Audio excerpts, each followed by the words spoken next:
So I'm going to be giving you guys tips for not only taking photos on your iPhone, but also taking photos on your DSLR camera if you have one available to you. And we're also going to be showing you guys how to take your own photos. Hey friends, welcome back to my channel. I'm so excited for today's video because I'm going to be sharing some of my tips and tricks with you on how I take my Instagram photos.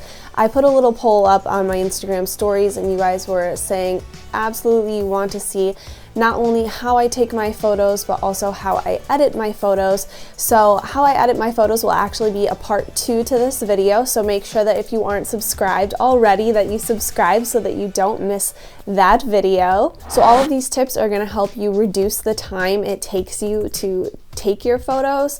It's also going to show you how to take your photos yourself so that you don't have to work around someone else's schedule in order to have your photos taken. And it's also hopefully going to help you create a more high quality feed that will help attract new followers and possibly even brand deals if that's what you're going for. So if you find the content in today's video helpful, please make sure to give it a big thumbs up for me so that it can reach other people, help other people, and also help grow my channel. It means so much to me. So usually to start out, when I'm trying to take a photo with my iPhone, I'll set it up on my tripod and I'll put it in selfie mode so that I can see everything and get it framed out. I'll also see like how my outfit's looking.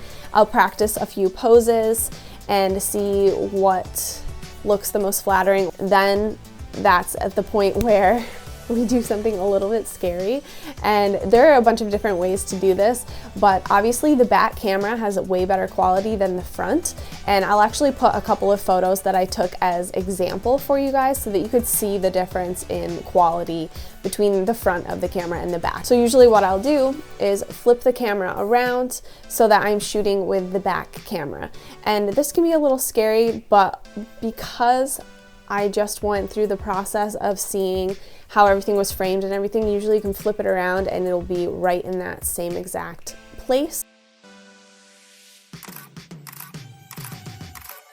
If I'm at home and I have the ability to do so that I can see the screen and what is on it and how everything looks, is by putting a mirror up behind the phone screen so that I can like kind of see around it and see what's on it. So some of it does end up being kind of trial and error, and that's why we take like 50 photos to pick from, right?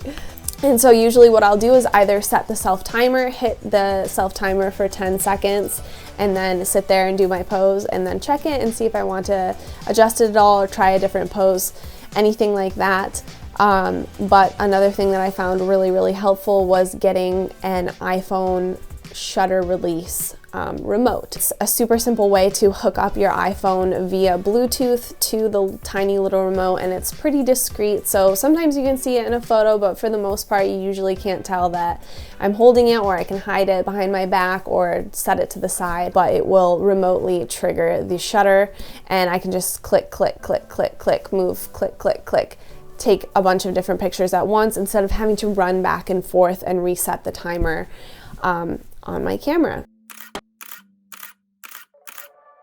So that is how I take my photos with my iPhone. Now on to how I take my photos with my DSLR camera. The number one thing that I could recommend to you guys if you're going to use a DSLR camera is learning how to use it in manual, because the automatic functions on the cameras, they're good, but they don't let you really control everything. And by that I mean, like, if you're taking a photo outside and you want to have like this really nice picture of you but also see like the sunset or the sky in the background, if you are in auto, a lot of the time it's going to expose for your face and make your face look really great, but then it's going to make the sky behind you or the windows behind you very whited out, and that doesn't always look super professional. So you can totally get away with using it. It's totally fine if that's all you can really do at this point, but I would recommend investing your time in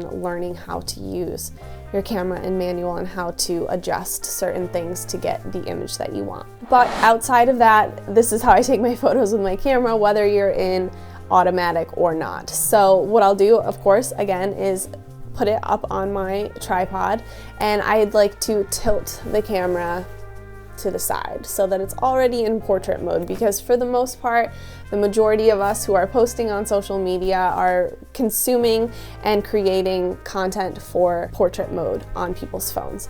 So I like to shoot all of my content that way, and then that way I don't have to crop so much of the image out. Then the next thing that I do, and this was a total game changer for me, because again, like I said, it's such a pain to try and get everything set up, try and figure out how you're gonna look. I used to use like a little dummy. It was like a wig mannequin head, and I would put it where I needed it, and I would look through the camera and be like, okay, like this looks good, this, you know, the face is in focus, the background looks good, everything looks framed, and then I would have to move it out of the way and try to stand in that same exact spot, take my photo in self-timer mode, and then go back to the camera and check it and be like, oh no, that's not right, and then try to do it all over again. So that was a huge hassle, and that used to take me hours to take my photos.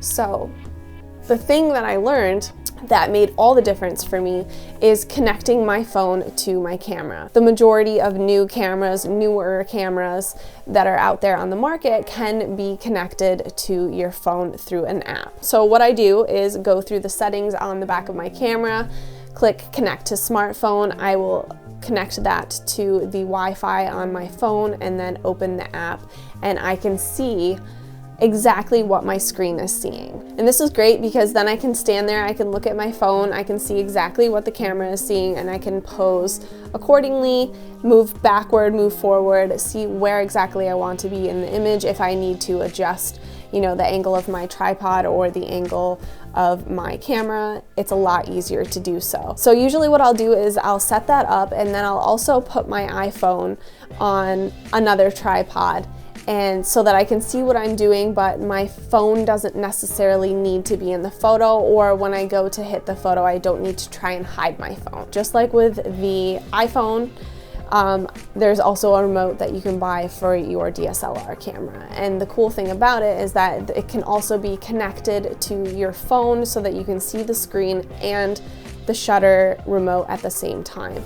So I can hide that remote, it's more discreet, and I can see what I'm looking like, and I can just hit that button and it'll start the timer for me. It'll be focused on me and on my face, and I'll get the images that I want a lot more quickly than I would otherwise.